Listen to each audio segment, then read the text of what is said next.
ఈ కార్యక్రమంలో నేను అనుకోని అతిథిని వస్తాను.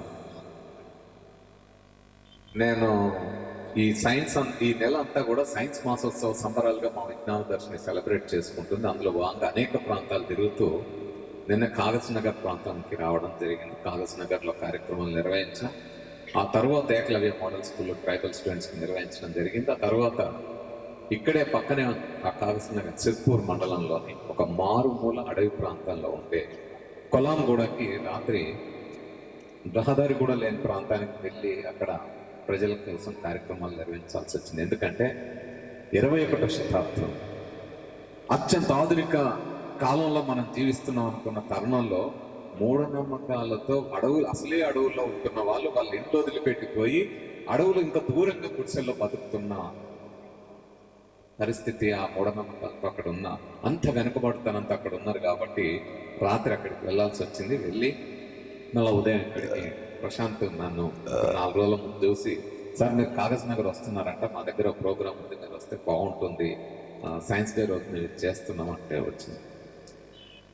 ఇంతకుముందు మన సుదర్శన్ గారు చెప్పినట్టు నేషనల్ సైన్స్ డే రోజు చాలా మందికి అనిపిస్తుంది నేషనల్ సైన్స్ డే అంటే సైంటిస్టుల విగ్రహాలు పెట్టాలి కదా, ఇక్కడేంది సావిత్రిబాయి పూలే, జ్యోతిబా పూలే, అంబేద్కర్, పెరియార్ విగ్రహాలు పెట్టి సైన్స్ డే సెలబ్రేషన్స్ అంటారు ఏంటి.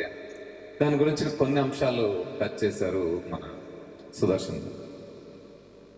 సైన్స్ డేని ఎందుకు మనం వీళ్ళతో సెలబ్రేట్ చేసుకుంటున్నాం అనే అంశాన్ని మనం అర్థం చేసుకోవాల్సిన అవసరం, తెలుసుకోవాల్సిన అవసరం ఉంటుంది. నేను మిగతా అంశాలు చెప్పడానికి ముందు ఒక అంశం చెప్తాను. మన కరోనా వచ్చినప్పుడు మీ అందరికీ ఒక అనుభవం ఉంది. కరోనాలో ఈ భూమి మీద ఉంటే గుళ్ళన్నీ మూతపడ్డాయి, చర్చిలన్నీ మూతపడ్డాయి, మసీదులన్నీ మూతపడ్డాయి.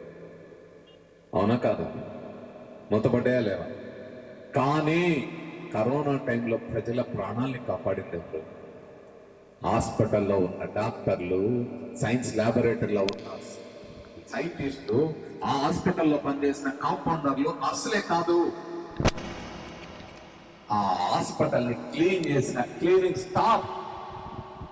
మనందరము మాస్కులు తీసి భయపడకుండా అంత దూరంలో వేస్తే ఆ మాస్కుల్ని మొత్తం మన ఊరంతా అపరిశుభ్రంగా తయారై లేనిపోని ఇంకా కొత్త రోగాలు వచ్చే పరిస్థితుల్లో ఆ గ్రామాలన్నిటినీ శుభ్రం చేసిన మన పారిశుద్ధ్య కార్మికులు, గ్రామ మున్సిపల్ పారిశుద్ధ్య కార్మికులు.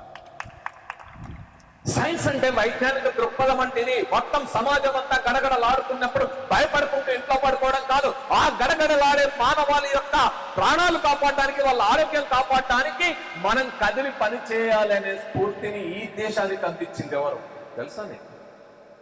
పూనా నగరం మొత్తం ప్లేగుతో గడగడలాడుతున్న తరుణంలో ఆ పూనా నగరంలో ఉండే ప్రజలకి వైద్య సౌకర్యాలు అందించడానికి ఎవరు ముందు రాని తరుణంలో ఆ ప్రజలు కూడా అక్కడ ఉన్న వాళ్ళు బయటికి రాలేని పరిస్థితుల్లో తను పెంచుకున్న కొడుకుని డాక్టర్ చదివించిన సావిత్రిబాయి పూలే యశ్వంత్తో అక్కడ హాస్పిటల్ తెరిపించి వాళ్ళకి చికిత్స అందజేయడమే కాదు, ఆ నర్సింగ్ సేవలు చేయడానికి ఎవరు ముందుకు రాకపోతే ఇల్లు తిరిగి వాళ్ళని ఒప్పించి తీసుకొచ్చి వాళ్ళందరికీ ట్రీట్మెంట్ అందించి వాళ్ళ ప్రాణాలు కాపాడి ఆ ప్లేగు వ్యాధికి గురై తను మరణించింది, తన కొడుకు యశ్వంత్ భాయ్ మరణించారు. తమ ప్రాణాన్ని త్యాగం చేసైనా సరే ప్రజల ప్రాణాన్ని కాపాడాలి అనే ఆ వైజ్ఞానిక దృక్పథాన్ని అందించారు. కాబట్టే ఆ మహనీయుల విగ్రహాలని మనం ఈ సైన్స్ డే రోజు ఆవిష్కరించుకుంటాం. మిత్రమా, సైన్స్ అంటే కేవలం ల్యాబొరేటరీలో తయారయ్యేది కాదు.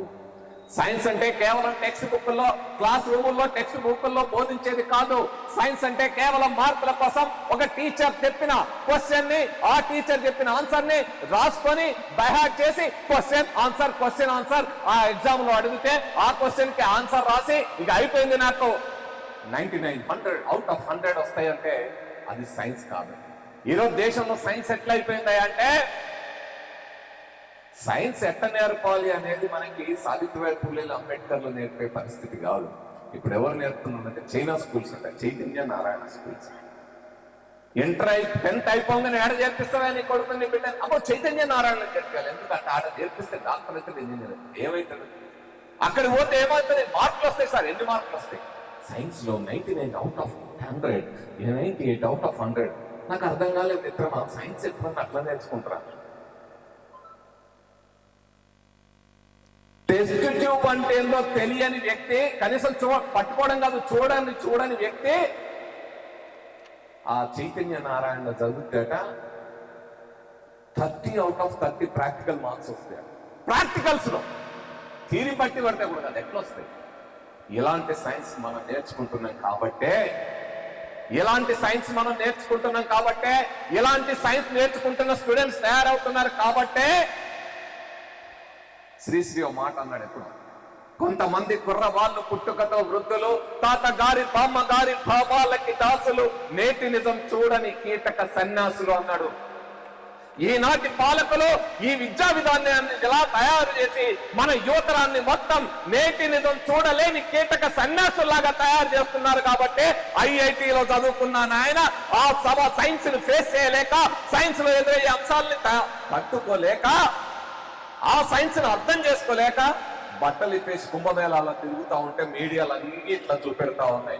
మనం అలాంటి వాళ్ళు తయారు కావాలన్నా, వైజ్ఞానిక మానవులుగా ఎదగాలన్నా, సావిత్రిబాయి పూలే లాగా, ఓ డాక్టర్ బాబాసాహెబ్ అంబేద్కర్ లాగా, ఓ మహాత్మా జ్యోతిబాల పూలే లాగా, లేదా ఓ ఐన్స్టీన్ లాగా, ఓ సివి రామన్ లాగా తయారు చేయాలని మన పిల్లలు అనేది మనం అర్థం చేయాలి. మన మీడియా అంతా ఎవరి చుట్టూ తిప్పుతా ఉంది? ఆ కీటక సన్యాసుల్లాగా మనల్ని తయారు చేయాలనే కదా తిప్పుతా ఉంది.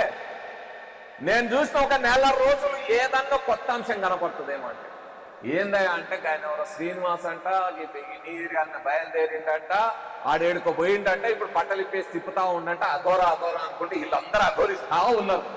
మీడియా అంతా ఏం తయారు కావాలి, ఎలా తయారు కావాలి మిత్రమా? మనం ఎలా తయారు కావాలి, ఎలా వెళ్ళాలి? ఎందుకని డాక్టర్ బాబాసాహెబ్ అంబేద్కర్ ఈరోజు మనం సెలబ్రేట్ చేసుకుంటున్నాం?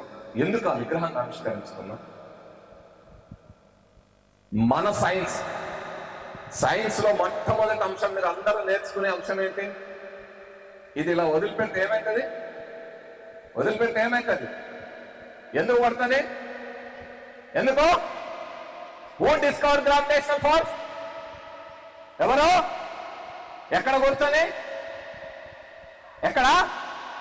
యాపిల్ చెట్టు కింద కూర్చుంటే ఏమైంది అంటే, న్యూటన్ కూర్చున్నప్పుడు యాపిల్ పండు కింద పడుతుంది, మనం కూర్చుంటే పక్క కురుతుందా? వేరే వాళ్ళు చూస్తుంటే పైకి ఎగురుతుందా?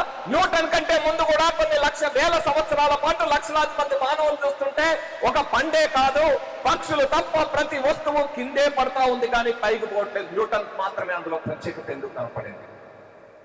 న్యూటన్ మాత్రమే ఒక ప్రశ్న ఎందుకు వేసుకున్నాడు? మిత్రమా, ఆ విషయాన్నే మనకి doctor Babasaheb Ambedkar reels of Hinduism పుస్తకానికి ముందు ఒక మాట చెప్తాడు. మనిషికి ప్రశ్నించడం ద్వారానే జ్ఞానం వృద్ధి చెందుతుంది.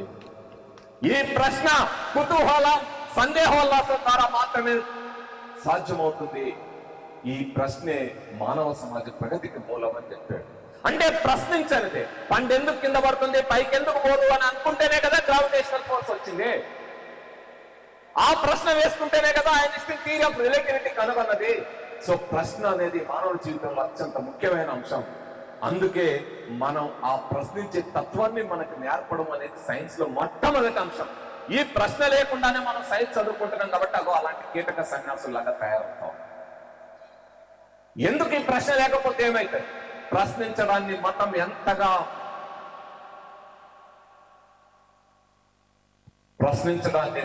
ఎంతగా సప్రెస్ చేస్తుంది అంటే, ఈరోజు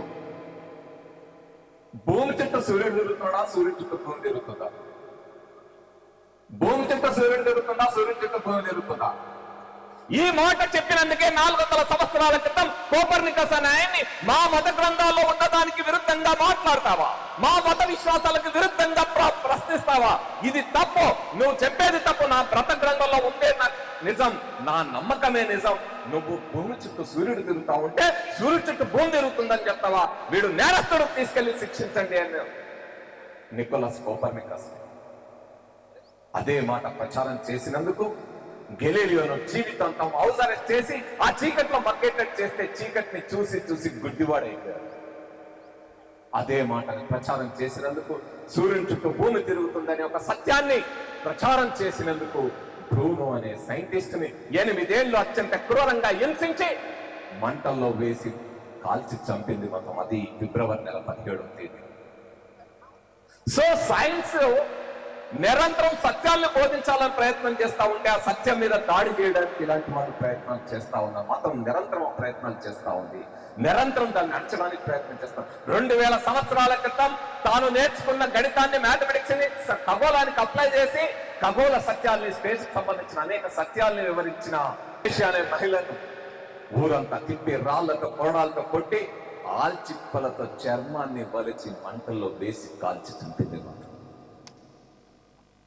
అందుకనే అనేక మంది సైంటిస్టుల త్యాగాల ఫలితంగానే ఈ రోజు మనం అనుభవిస్తున్న ఈ శాస్త్ర సాంకేతిక, ఈ సైన్స్ అండ్ టెక్నాలజీ ఫలితాలు మన ముందున్నాయని.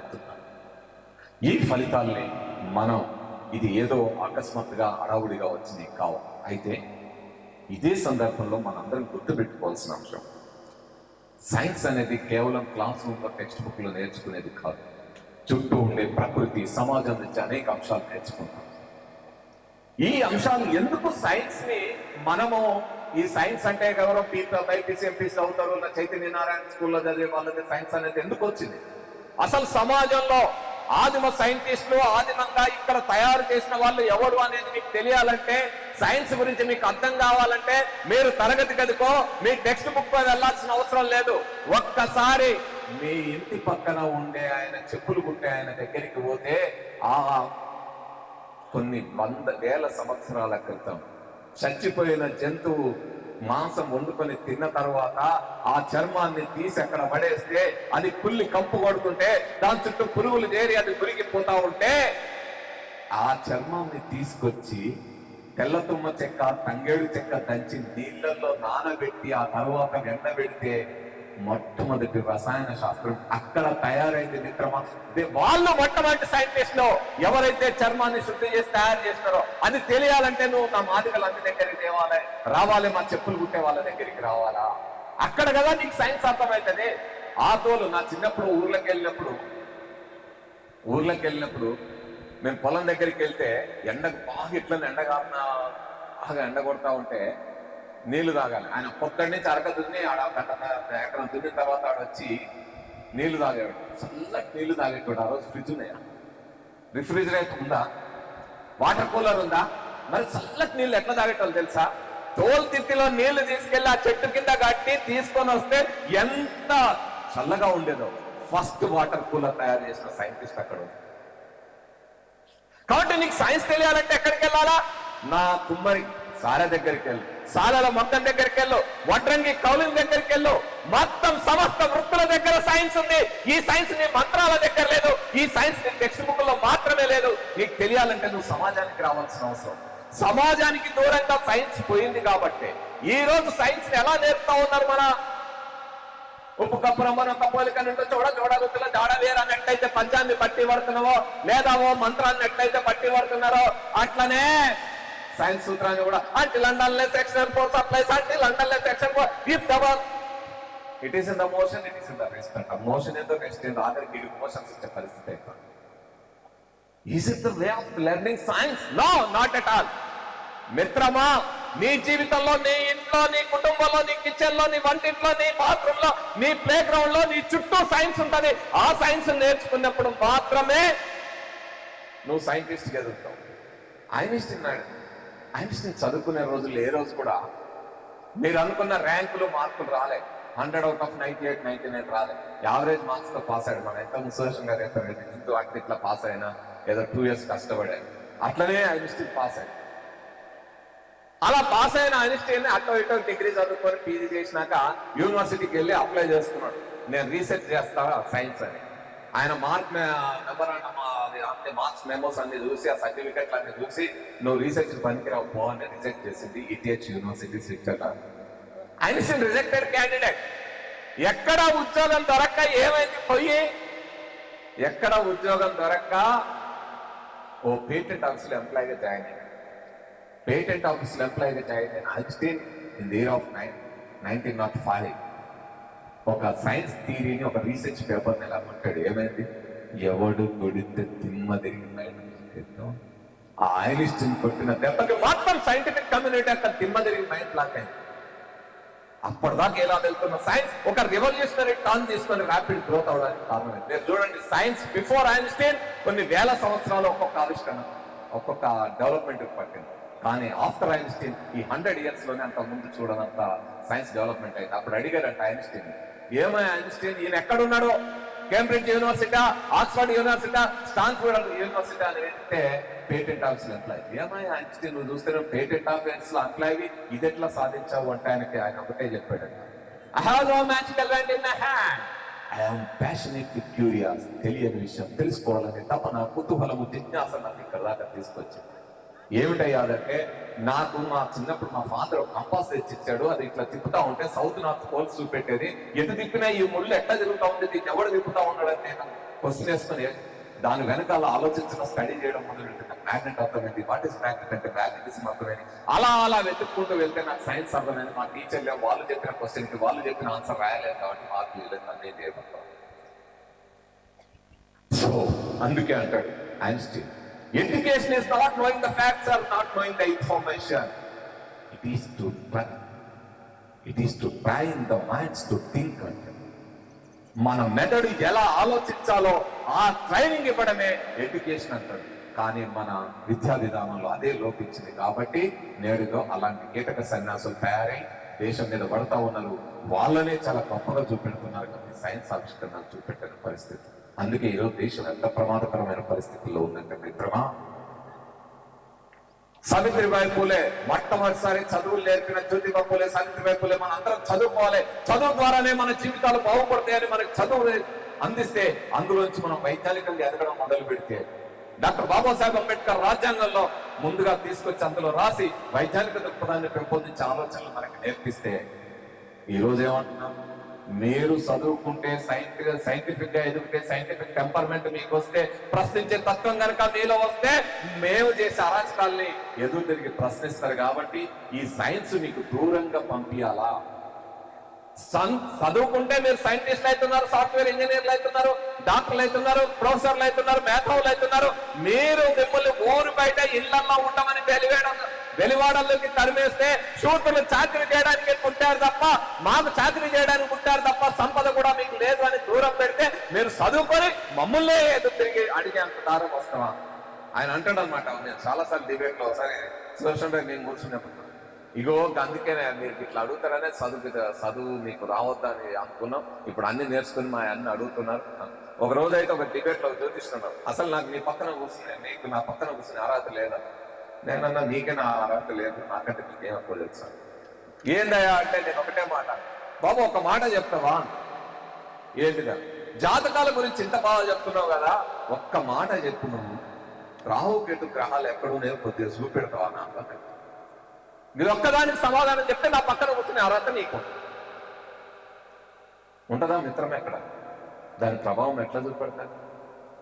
కష్టజీవి, శ్రమజీవి తను కష్టపడి ఇటుక మీద ఇటుక పెట్టి గుడి కట్టి అంత పెద్ద చేస్తే, బిల్డింగులు కట్టి కోటలు కట్టి, శ్రమజీవి కడితే అక్కడ సైన్స్ ఉంటే, ఇప్పుడు ఏమంటాడు వాస్తు ప్రకారం ఇది ఇక్కడ ఉంటే ఆ ధన నష్టం, అది అక్కడ ఉంటే ఆరోగ్య నష్టం, ఈ ఇల్లు కొడగొట్టు, ఇది కొలగొట్టు. మనందరం కూడా అట్టే పోతున్నాం కదా.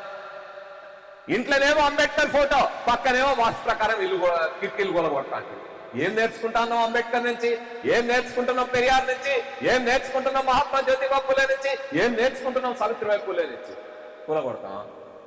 నువ్వెవడరా నా ఇల్లు కూలగొట్టడానికి అని అడగమా? శిల్పి కష్టపడి చెప్పుతాడు, కష్టపడి విగ్రహాన్ని చెప్తాడు, దానికి మొత్తం అందమైన రూపం ఇస్తాడు. ఆడ పెట్టినాక ఆయన వచ్చింది నీళ్లు చల్లి మంత్రం చల్లి ప్రాణ ప్రతిష్ఠ చేస్తున్నాడు. ప్రాణ ప్రతిష్ఠ చేసింది, దానికి అంత అందమైన రూపం ఇచ్చింది. కష్టజీవి మా శిల్పులు కదా చెక్కినోడు, ఉలివట్టి చెక్కినోడు కదా అవుతాడు. ఇంకోవడరా బాబు మంత్రం తీసుకొచ్చి చదవమని అయిపోతుందా? అంటే శ్రమని నీచంగా చూసి, శ్రమని అత్యంత కించపరిచి, నా మంత్రం మాత్రం గొప్పదని చెప్పుకునే నువ్వు ఎక్కడన్నా చూడండి.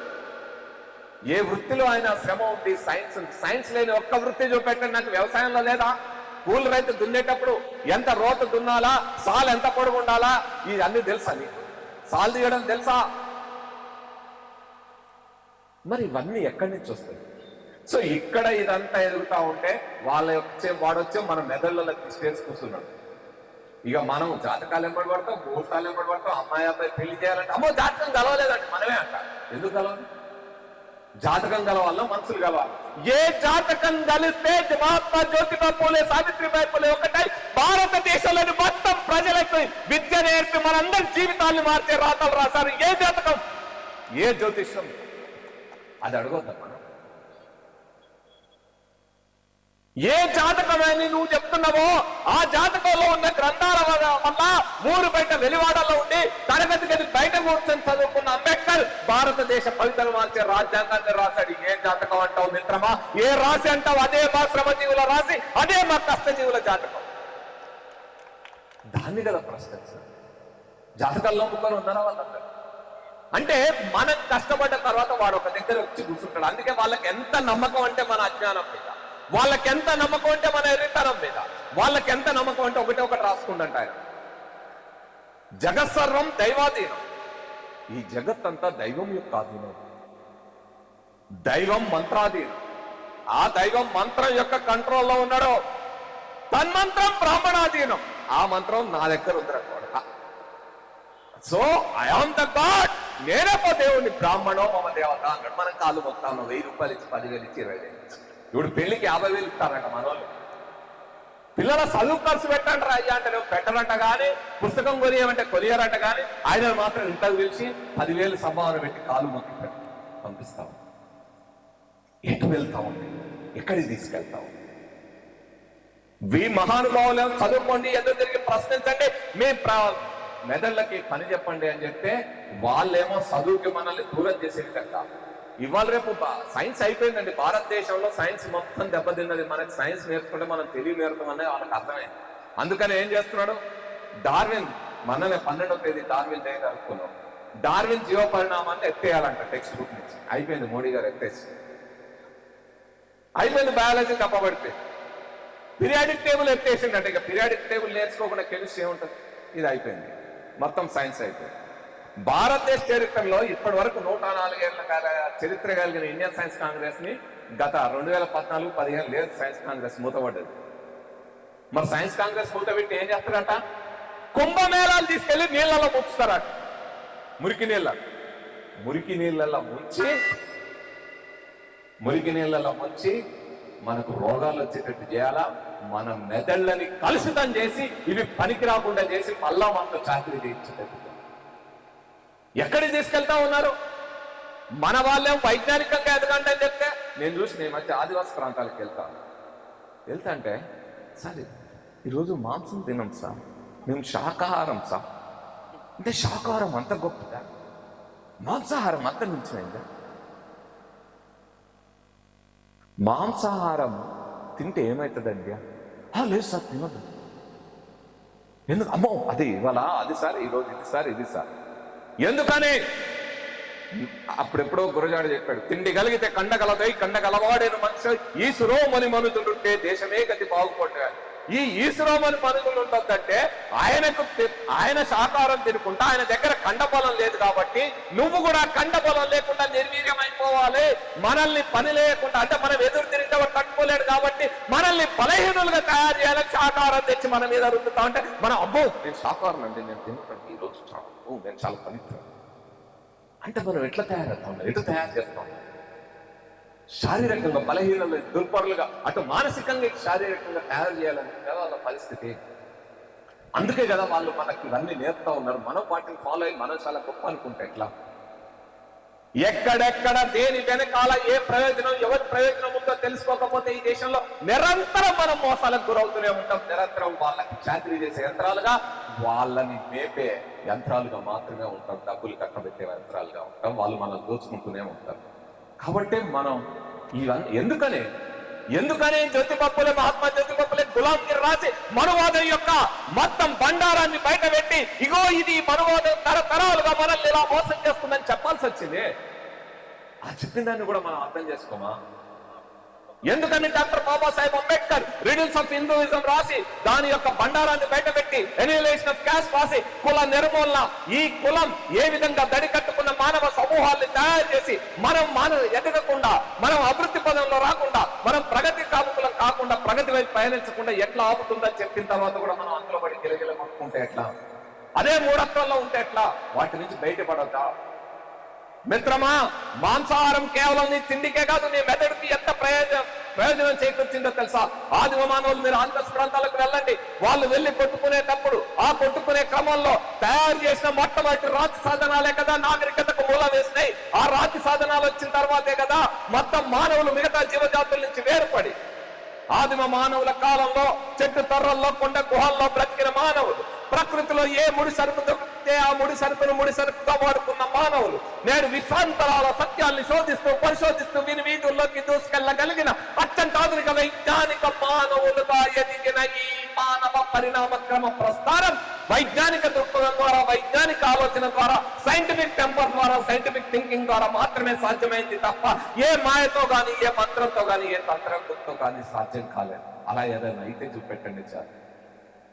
అలా చేయడానికి కారణం ఆనాడు ఆ మనిషి వేటాడటం, ఆనాటి మనుషులు వేటాడటం మొదలు పెట్టారు కాబట్టి సాధనాలు తయారు చేసుకున్నారు. ఆ సాధనాలతో వేటాడే క్రమంలోనే తన మెదడు చైతన్యవంతమైంది, అది పెరిగింది, అది వికసించడం మొదలు పెట్టింది. దాని నుంచి మనం దూరమైంది, అక్కడి నుంచి దూరమైంది, మనం ఇంకేం చేస్తాం? అంతేకాదు, ఆనాటి ఆ మాంసాహారం కోసం చేసిన పోరాటమే మానవ జీవితం మిగతా అనేక రకాల డైనోసార్ లాంటి జీవులు, ఈవెన్ ఆస్ట్రోపిథికస్, అనేక రకాల జీవజాతులు, మనతో పాటు పెరిగిన జీవజాతులు, మిగతా జీవజాతులు మనలాగా ఎవాల్వ్ కావాల్సినవి అవన్నీ విలుప్తమైపోయిన హోమో సేపియన్స్ అనే ఒక మానవ జాతి మిగలడానికి కూడా కారణం ఆ వేటాడి ఆ సాధనాలు తయారు చేసుకొని రూపొందించుకొని వాటిని ప్రాసెస్ చేసి వండుకొని తినడం అనేది చాలా ముఖ్యమే. కాబట్టి మనల్ని నిర్వీర్యం చేసే ఇలాంటి అనేక రకాల ప్రయత్నాలు ఈరోజు వాళ్ళు కాన్షియస్ గా చేస్తున్నారు. వాళ్ళే కాదు, అన్ని మతాలు అదే పని చేస్తున్నారు. ఈరోజు బెల్లంపల్లికి వచ్చినా అంటే ఇక్కడేమో మనం ఇట్లా జరుపుకుంటున్నాం, ఈ 2 రోజులు లెక్క కూర్చోబెట్టాలి. కానీ ఈ పక్కన ఒకటి ఉంటుంది, ప్రత్యక్షత మందిరం అంట, రోడ్డు మీద కనబడుతుంది. కుంటివారు నడిచెదరు, గుడ్డివారు చూచెదరు, మూగవారు మాట్లాడేదరు అని వస్తా ఉంటాడు ఆయన. ఇక ఆయన రాగానే ప్రభు నమం అని చెప్పిస్తాం, పో అంటే క్యాన్సర్ పోతే అంట, పో అంటే ఎయిడ్స్ పోతాయంట. మా ఎన్ఎన్జే హాస్పిటల్ తీసుకెళ్తా, హైదరాబాద్ క్యాన్సర్ హాస్పిటల్ ఉన్న వాళ్ళందరికీ తగ్గేది. ఆయిల్ సుక్కలు వేస్తే సచిన శవం బతికొస్తుందట. హాస్పిటల్ మార్చిని తీసుకెళ్తా, ఏ చూపెట్టు లెక్కలు వేస్తున్నాం. సో ప్రతి ఒక్కరికి మన మూఢత్వం మీద అంత నమ్మకం. ఆ మూఢత్వాన్ని అదే సాహిత్య పూలే చెప్పింది, దురాచార సంప్రదాయాలను ఎగరగొట్టకుండా, బంధనాలను తెలుసుకోకుండా నువ్వు విముక్తి కాలేవు, చైతన్యవంతం కాలేవు అని కదా చెప్పింది. ఎన్ని రోజులు ఇంకా బంధనాల్లో, ఆ సంఖ్యలలో ఉంటాం? ఎన్ని రోజులు ఆ మెదడులను బంధించుకుంటూ ఉంటాం? ఈ పాలకులకి మన మెదడు అంటే ఎంత భయం అంటే, సాయిబాబా కేసులో ఒక జడ్జి అంటాడు, సార్ ఆయన కదలలేడు సార్, కాలు పని చేయట్లేవు, చేతులు పని చేయట్లేవు, ఏం పని చేయట్లేవు, ఆయన ఎందుకు బెయిల్ ఇవ్వండి అని లాయర్ అంటాడు. ఏం పని చేయట్లేదు కానీ ఆయన మెదడు పని చేస్తుంది కదా, అదే ప్రమాదకరం. ఈ మెదడు పని చేయడమే ప్రమాదకరం. ఆ మెదడు పనిచేసింది కాబట్టి డాక్టర్ బాబాసాహెబ్ అంబేద్కర్ భారతదేశానికి రాజ్యాంగం అందించాడు, అన్నింటినీ ఎదుర్కొని వాళ్ళ కుట్రలన్నింటినీ ఛేదించి. ఆ మెదడు పనిచేసింది కాబట్టి మహాత్మా జ్యోతిబా ఫులే ఎదిరించి నిలబడ్డాడు, సావిత్రిబాయి చదువులు చెప్పింది, పెరియార్ నీ మహిమేంది, నీ శక్తి ఏందని ఎదుర్కొని నిలబడ్డాడు. ఆ మెదడు పనిచేసింది కాబట్టి మిత్రమా, చక్రాల కుర్చీకి పరిమితమై శరీరంలో ఏ కాలు చెయ్యి పని చేయని ఒక సైంటిస్ట్ చక్రాల కుర్చీకి పరిమితమై విశ్వాంతరాల సత్యాన్ని శోధించి పరిశోధించి మనకి అనేక అంశాలు చెప్పాడు స్టీఫెన్ హాకింగ్ లాంటి సైంటిస్ట్. సో మెదడుకి అంత పవర్ ఉంది. ఆ మెదడు పనిచేస్తుంది కాబట్టి బాలబోయిన సుదర్శన్ ఇక్కడ నిలబడి అన్ని అంశాల్ని మనకు అనర్కలంగా ఒక అరగంట సేపు వివరించలేదు.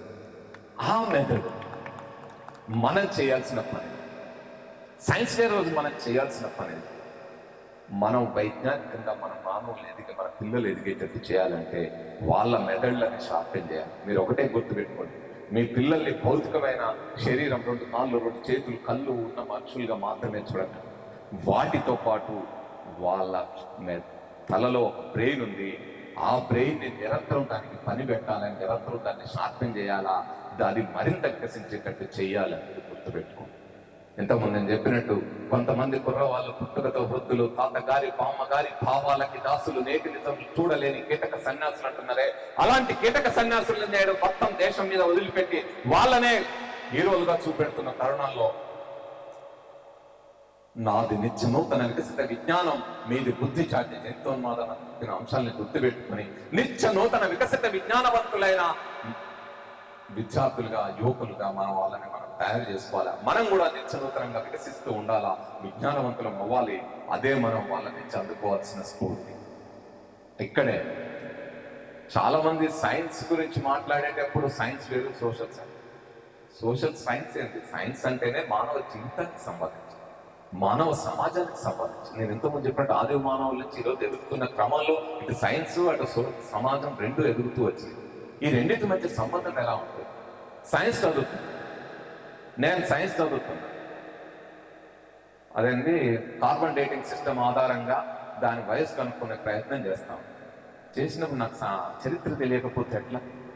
సింధు నాగరికత కాలంలో ఆనాటి చరిత్ర తెలియకపోతే, ఆనాడు నేను కనుక్కున్న ఇటుక తయారు చేసిన కార్మికుడు ఎవరు, ఆయన ఉన్న సోషల్ జీవన పరిస్థితి ఏంది, ఆ జీవనం నుంచి ఆ తరువాత సైన్స్ ఏ విధంగా ఎదగడానికి కారణమే, ఇది తెలియాలంటే జేడి బర్నాల్ అనే సైంటిస్ట్ సైన్స్ ఇన్ హిస్టరీ అనే ఒక 4 వాల్యూస్ పుస్తకాలు రాశారు.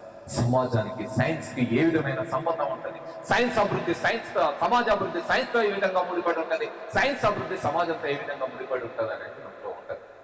నన్ను ఒక సాంస్కృతిక శాఖ డైరెక్టర్ అన్నారు, ఏమయ్యా నీకు సంస్కృతికి ఏం సంబంధం, సైన్స్ మాట్లాడుకోలేదు, సైన్స్ సూత్రాలు చెప్పుకొని. సైన్స్ అంటే సైన్స్ సూత్రాలు. ఇంతకుముందు సుదర్శన్ రాయ్ అన్నట్టు కెమికల్ సిప్ ఎట్లా కలపాలి, H2O అదేంటి CaC2 + H2O కలిస్తే ఎస్కలిన్ గ్యాస్ వస్తుంది, ఇదేనా సైన్స్? మన మిత్రులు పాట పాడతారు. ఒకప్పుడు పాట పాడాలంటే ఏముండేది? తోలు డప్పు కొట్టుకొని పాడేది. ఇప్పుడు ఏమొచ్చింది? ప్లాస్టిక్ డప్పు. డబ్బే కాదు, ఇప్పుడు ప్యాడ్ కొడతారు. అంటే కల్చర్కి, సంస్కృతిలో నీకు సైన్స్ భాగం అవుతుందా కావట్లేదా? అసలు సంస్కృతికి సైన్స్ సంబంధం లేదు ఎక్కడ, నాకు అర్థం కాదు. పూర్వకాలం గోసి పెట్టుకొని తిరిగేది. ఇప్పటికే మంత్రాలు చదివేటోళ్ళు అదే కదా పెట్టుకొని ఇట్లా ఏం లేకుండా వస్తారు కదా అంటే నేను సగం లేకుండా. మరి ఇప్పుడు నువ్వు ప్యాంట్ షర్ట్ వేసుకుంటున్నా, నీ సంస్కృతిని మార్చింది టెక్నాలజీ కాదా? నీ ఆహార్యాన్ని మార్చింది టెక్నాలజీ కాదా? అసలు ఒకప్పుడు ఏతోనే తిరిగే కళ్ళు కనపడకపోయేది, ఇప్పుడు మన అందరం అద్దాలు పెట్టుకున్నాం. ఇది మన సంస్కృతిలో భాగం కాదు. టెక్నాలజీ సైన్స్ ప్రభావితం చేస్తే సమాజం, సైన్స్ సమాజాన్ని ప్రభావితం చేస్తే సమాజం సైన్స్ని ప్రభావితం చేయదా? ఈరోజు రామన్ ఎఫెక్ట్ గురించి మాట్లాడుకుంటాం. రామన్ ఎఫెక్ట్ గురించి మాట్లాడుకునే మనం రామన్ ఎఫెక్ట్ ఆధారంగా రూపొందబడిన రామన్ స్పెక్ట్రోమెట్రీ ఇండియాలో ఎందుకు తయారు కావట్లేదు? ఈ రోజు నేను రామన్ స్పెక్ట్రోమెట్రీ గురించి మాట్లాడేటప్పుడు, రామన్ ఎఫెక్ట్ గురించి మాట్లాడేటప్పుడు, రామన్ ఎఫెక్ట్ కనుగొన్నారు, రామన్ ఎఫెక్ట్ తర్వాత అనేక అంశాలు కనుగొన్నారు. కళ్ళు కనపడకపోతే నాకు ఇలాంటి అద్దాలు వచ్చి నా కంటికి చేరినాయి, కంటికి సంబంధించిన అనేక ఆపరేషన్లు జరుగుతున్నాయి. అయినా భారతదేశంలో ఇంకా అనేక మంది ఈ కంటి సంబంధ వ్యాధులతో బాధపడుతూ ఎందుకు ట్రీట్మెంట్ పొందలేకపోతా ఉన్నారు? దానికి కారణమైన పేదరికం గురించి మాట్లాడకపోతే, ఈ సైన్స్ ఫలాలు సామాన్య మానవుల దగ్గరికి చేరకపోతే, అవి అంబానీలు, ఆదానీల దగ్గరలో, లేకపోతే కోట్లాది రూపాయలు సంపాదించుకునే బంజారాయిల్స్ లో ఉంటే ఎట్లా? ఆ సైన్స్ ఫలాలు నా మారుమూల ఉన్న ఆసిఫాబాద్ జిల్లాలో, కొమరంభీం జిల్లాలో ఉండే జోడేఘాట్కి, కొలంగూడకి, లేదా మా ఊర్లో ఉండే పల్లెకి వచ్చినప్పుడు కదా ఆ సైన్స్ యొక్క ఫలం. లేకపోతే ఎందుకు అది? ఆ సూత్రాలు ఎందుకు బట్టి? సో సమాజానికి సైన్స్కి, సైన్స్కి సమాజానికి నిరంతరం సంబంధం ఉంటుంది. సైన్స్ సంబంధం లేని అంశం ఏది ఉంటుంది? సైన్స్ని ఇవి ప్రభావితం చేస్తాయి, ఈ సమాజం కూడా సైన్స్ని ప్రభావితం చేస్తాయి. ఎవరికి ఉండాలి? రీసెర్చ్ దేని మీద జరగాలి? వైన్ బాటిల్ ఎంత అందంగా తయారు చేయాలి, దాంట్లో ఏ రకంగా మార్పులు తీసుకొస్తే ఎంత లాభం వస్తుందనే టెక్నాలజీ గురించిన రీసెర్చ్ జరుగుతూ ఉంటుంది. ఆ రీసెర్చ్ అటువైపు జరిగితే దానివల్ల ఉపయోగం. కానీ రీసెర్చ్ ఎట్లా జరగాలి? ఈరోజు భారతదేశంలో నువ్వు ఏ రీసెర్చ్ చేస్తా అన్న డబ్బులు ఇయ్యారంట, కానీ ఆవు మూత్రం మీద నువ్వు ఏ ప్రయోగం చేసిన ఎన్ని కోట్లైనా రీసెర్చ్ ఇస్తుందంట డబ్బులు. కానీ ఉమ్మడి ఆదిలాబాద్ జిల్లాలో మహిళలందరికీ, ఎక్కువ భాగం మహిళలకి సికిల్ సెల్ అనీమియా అనే ఒక పెద్ద వ్యాధి ఉంది. దీనికి చాలా మందికి ప్రాణాంతకంగా పరిణమిస్తా ఉంది. ఈ సికిల్ సెల్ అనీమియా ఈ ఆదిలాబాద్ జిల్లాలో ఉండే మహిళల్లోనే ఎందుకుంది? దీనికి కారణం ఏంటి? దీన్ని ఎలా తగ్గించాలి, ఎలా నివారించాలనే దాని మీద రీసెర్చ్ జరగాల్సిన అవసరం లేదా? అది సైన్స్ బాధ్యత కాదా?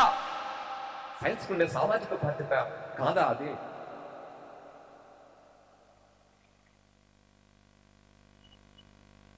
భారతదేశంలో ప్రతి ఏడు 4.5 లక్షల మంది పసిపిల్లలు నీటి సంబంధమైన వ్యాధులతో ప్రాణాలు కోల్పోతా ఉన్నారు.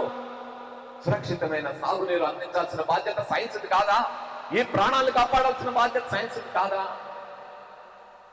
అందుకే విజ్ఞాన దర్శనం స్లోగన్ ఇస్తుంది. మా మెయిన్ స్లోగనే అది, science by all, science for all.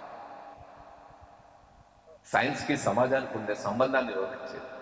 ఈ సైన్స్ లో నేడు ఈ సైన్స్ లో ప్రతి ఒక్కరి భాగస్వామ్యం ఉంది. అదేదో సైన్స్ అనేది సైంటిస్టులకు సంబంధించిందో, సైన్స్ లెక్చరర్స్ టీచర్స్ సంబంధించిందో, సైన్స్ స్టూడెంట్స్ కు మాత్రమే సంబంధించింది కాదు. సైన్స్ ఉత్పత్తిలో ప్రతి ఒక్కరి భాగస్వామ్యం ఉంది. ముఖ్యంగా మన ఊర్లలో శ్రమ చేసుకునే వాళ్ళందరి భాగస్వామ్యం ఉంది. అందుకనే దాని ఫలాలు ప్రతి ఒక్కరి దగ్గరికి చేరాలి.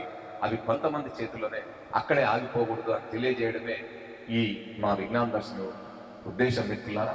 అంతేకాదు, నేను ఒక అంశం చెప్పి ముగిస్తాను. ఎందుకంటే ఈరోజు సమాజాన్ని మనల్ని ఎంతగా అంటే, ఒకవైపు ఏమో ఒకళ్ళేమో కల్వరి ఆయిల్ సుక్కలేసుకొని రోగాలు తగ్గించుకోమంటాడు, ఇంకొక ఆయన ఏమో మూత్రం తాగితే ఆవు, ఇక నేను తెలంగాణ మోటి భాషలో మాట్లాడితే ఇంకో రకం, ఆవులు తాగితే రోగాలు ఊచుతాగుతా.